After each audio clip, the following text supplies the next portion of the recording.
Olá, alunos! O nosso assunto da aula hoje, Egito Antigo. O Egito Antigo, essa civilização surgiu por volta de mais ou menos 3.000 anos antes de Cristo, que é quando a gente tem a unificação, né, do Baixo e do Alto Egito, a gente vai ver lá mais pra frente. Surgiu à beira desse rio, do rio Nilo. Então, se a gente voltar um pouquinho nas nossas aulas, a gente vai entender então esse processo de sedentarização que a gente viu. Ou seja, o homem começa a fazer a agricultura e para isso ele precisa do quê? De água. E nessa região, esta água vai estar aonde? No rio Nilo. E aí o homem vai se fixar, fazer a agricultura, olha aqui ó, a imagem da agricultura egípcia. Vai fazer a agricultura e aí permite a criação das vilas, depois das cidades, essas cidades vão crescendo e vai formando um império e assim se forma o Egito Antigo. E a gente percebe claramente que em volta do rio, ou seja, se você se afasta um pouco do rio, oásis, quer dizer que isso aqui é tudo deserto. Então, nesta localidade, só vai se permitir a fixação do homem aqui, formando as suas cidades, as suas vilas, por causa do rio Nilo. Então, nós temos um condicionalismo geográfico, ou seja, aqui é a imagem do rio Nilo, para vocês verem, atual. A localização geográfica desse rio é muito importante para o Egito Antigo, porque se não fosse o rio, não teria essa civilização que foi criada lá, que a gente vai ver mais para frente, a grandiosidade dessa civilização. Tanto que alguns historiadores colocam essa frase, Egito, dádiva do rio Nilo. O que é uma dádiva? É um dar, ou seja, o Nilo permitiu que os egípcios se fixassem naquela localidade. Por quê? Porque você tem o rio e o rio, essa água do rio vai ser irrigada, então vai fazer obras de irrigação, fazer canais para levar isso até onde? Até as plantações. Tanto que a sociedade do Egito Antigo depende claramente das cheias e das secas do rio Nilo. Por quê? Porque o rio ele tem seu período de cheia, aí quando ele tinha um período de seca, até hoje o regime de água do rio Nilo é assim, dessa forma. E aí o que acontece? Esse rio Nilo, quando está no período de seca, os egípcios faziam as plantações em volta e faziam os canais para que a água chegasse nessas plantações. Importante a gente frisar sobre essa questão do rio Nilo, que o rio Nilo não depende de regime de chuvas, tá? O rio Nilo, ele vai surgir, vou até voltar aqui um mapa para mostrar para vocês, o rio Nilo ele surge numa cordilheira de montanhas que tem na Etiópia. Porque se dependesse do regime de chuvas, lembrando que isso aqui é uma região desértica, então provavelmente não haveria esse rio. Então esse rio, até hoje, depende do descongelamento dessa cordilheira lá na Etiópia. Bom, então a gente viu até o momento que o Egito é então essa dádiva do rio Nilo. Então se permitiu a grandiosidade dessa civilização às margens desse rio. A economia. Se nós estamos falando de agricultura, de irrigação, então o grande produto da economia egípcia é a agricultura e o produto que dela vem. Aqui até tem uma imagem, olha aqui o rio Nilo atrás e os egípcios, né, fazendo a plantação em volta, nas margens do rio. Então, ou seja, a grande economia, o grande produto do Egito Antigo é a agricultura, mas não só isso. Nós temos atividades artesanais, essas atividades artesanais ligadas sim à agricultura, então cerâmica, para guardar os excedentes, olha aqui as cestarias, né, para guardar esses excedentes também, e também o comércio de importações e exportações. Do quê? Dos produtos que vinham da agricultura. Então, se sobrasse um excedente, tinha uma civilização abaixo do Egito, que era a Núbia, por exemplo, o reino de Núbia, eles faziam muito esse comércio de importação e exportação. O Egito vendia produtos agrícolas para o reino da Núbia e o que a Núbia fornecia para o Egito? As pedras preciosas, que quando a gente fala de Egito, o que a gente lembra? daqueles colares cheios de pedra, de ouro, né, braceletes, porque os egípcios eles eram muito vaidosos, né, eles se preocupavam muito com a aparência. Então o que acontece? Da onde que os egípcios tiravam essas pedras preciosas? Da Núbia. Então eles faziam muito esse comércio de importações e exportações com as civilizações que estavam surgindo naquelas localidades ali em volta do mar Mediterrâneo. Por exemplo, fizeram comercialização de importação e exportação com Roma, por exemplo. Então, para a gente entender. Então, refrisando, a economia, a base sim, a agricultura, mas tinha outras, as atividades artesanais e o comércio. Claro, tudo ligado à agricultura na beira do rio Nilo. Temos a política. A política está guiada, né, por um governo teocrático. O que é um governo teocrático? Um governo teocrático é quando você tem quem? Você tem o representante do poder, ou ele se sente o enviado de Deus ou o próprio Deus. E no Egito Antigo, aconteceu isso. Aconteceu o quê? Que nós temos a figura do faraó.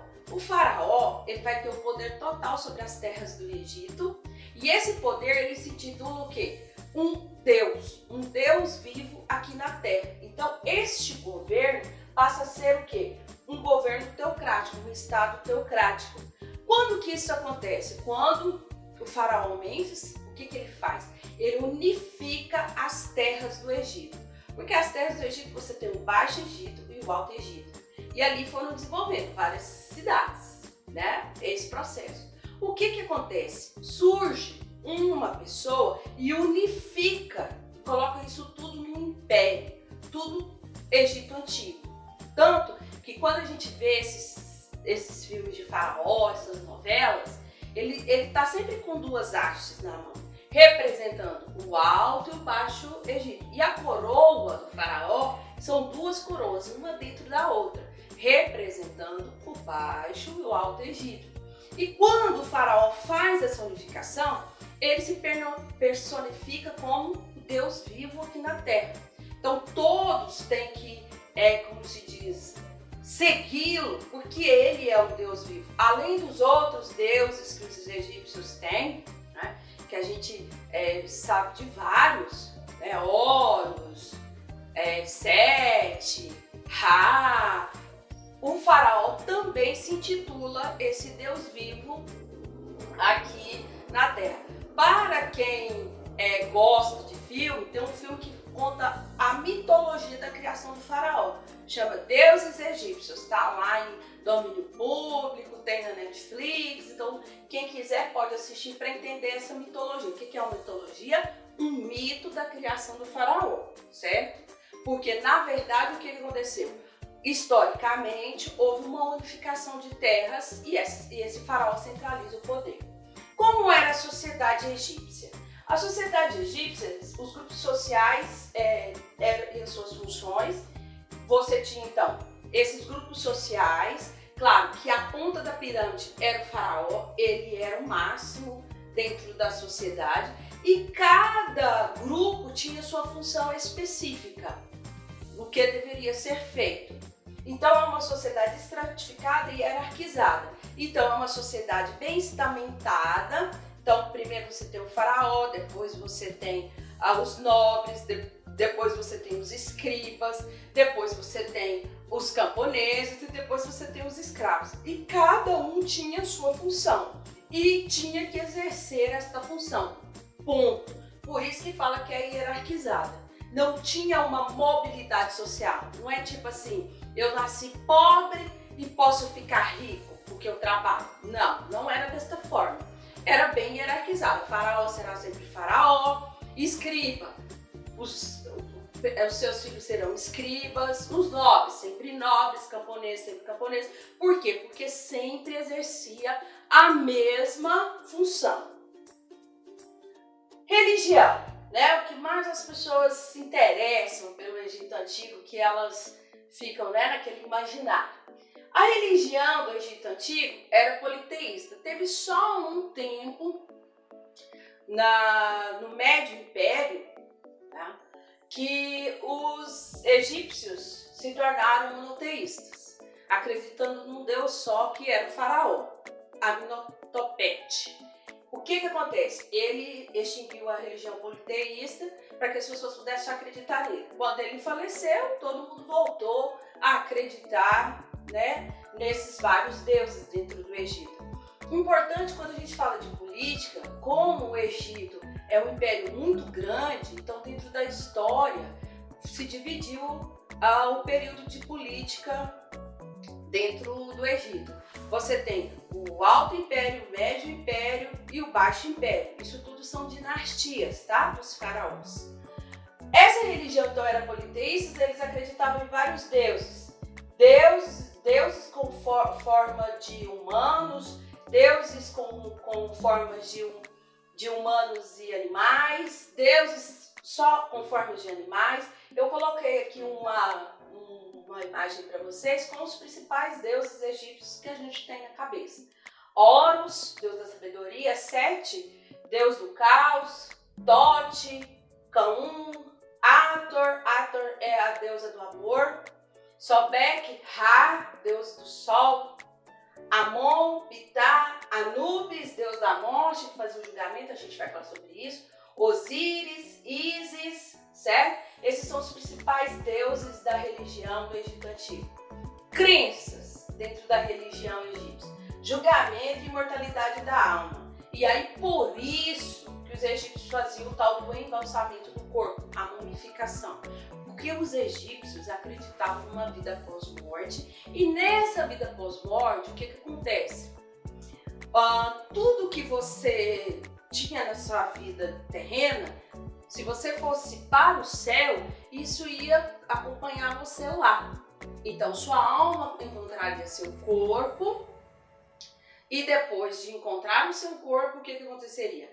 Você viveria lá no céu com seus pertences, certo? E para isso, os egípcios criaram uma técnica que é a técnica da mumificação.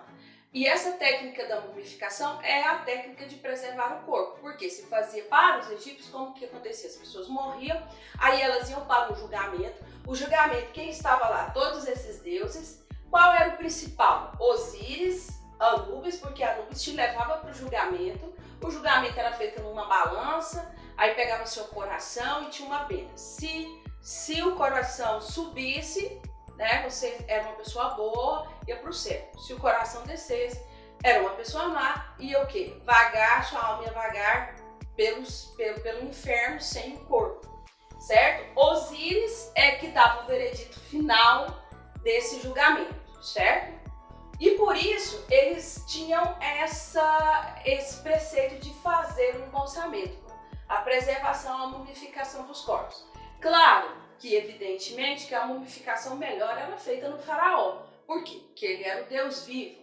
Então, por exemplo, para enterrar um faraó demorava 40 dias, porque ele era todo preparado para isso. Quem quiser e tiver curiosidade para saber como que era feita a mumificação, é só buscar lá na internet que tem todo o processo da mumificação. Também pode me perguntar, se tiver alguma dúvida, eu vou explicando lá no WhatsApp. A arte egípcia, outra coisa também que as pessoas se interessam muito no Egito Antigo. Por quê? Porque nós temos aqui, ó, essas três pirâmides, Quéops, Quefre e Miquerinos, que está lá até hoje, né? Elas foram construídas por volta de 2.500 anos antes de Cristo e até hoje elas estão lá. Só para vocês entenderem um pouco o tamanho e a dimensão, eu coloquei uma imagem aqui, ó, do camelo com o homem, e olha o tamanho, olha o tanto que é gigantesco essa pirâmide. A arte egípcia, qual é o principal? Arquitetura, templos e túmulos. Então, por exemplo, o faraó, quando ele entrava para governar, ele já chamava o arquiteto real e mandava ele construir suas pirâmides. Por quê? Porque as pirâmides eram túmulos. Então, túmulos dos faraós. Então, para não esperar, porque isso aqui demorava para construir, uns 20 anos, tá? Templos são os palácios. Então, os faraós mandavam construir palácios enormes para que eles pudessem morar. A pintura feita aonde? Dentro dessas pirâmides, contando o cotidiano do faraó, da vida do faraó. Nas mastabas, as mastabas eram túmulos das pessoas mais pobres, certo? Elas eram pirâmides menores. Também você tinha o quê? A pintura sempre com o quê? Com o desenho da figura humana com os hieroglifos. Então eles contavam o cotidiano da vida humana e tinha os hieroglifos que eram a escrita egípcia. O que acontece? Nós temos a escultura, também é uma coisa importante dentro do Egito Antigo. Essa escultura sempre de frente, eles faziam escultura sempre de frente e sempre em quê? Em alto relevo, essas esculturas. Os saberes, quais são os saberes dentro do Egito Antigo? A astronomia e a medicina, então o estudo dos astros e a medicina, por quê? Porque eles estudavam o corpo humano, abriam o corpo humano para fazer um endossamento. Então, eles entendiam tudo do corpo humano. Bom, assim encerramos nossa aula. Avisos importantes. Realizar as atividades do livro didático adotado, páginas 284 e 285. O conteúdo dessa aula está no livro também. Lembrando que lá tem um pouco de imagem sobre os hieroglifos, tá? Não esqueça de deixar seu nome no comentário para constar como chamar. Qualquer dúvida, estarem online no horário e plataforma estabelecido pelo colégio, ou seja, já lá nos grupos do WhatsApp, mas também me procure no Instagram, @RodriguesFerreiraDias, que na medida do possível retornarei. Até mais!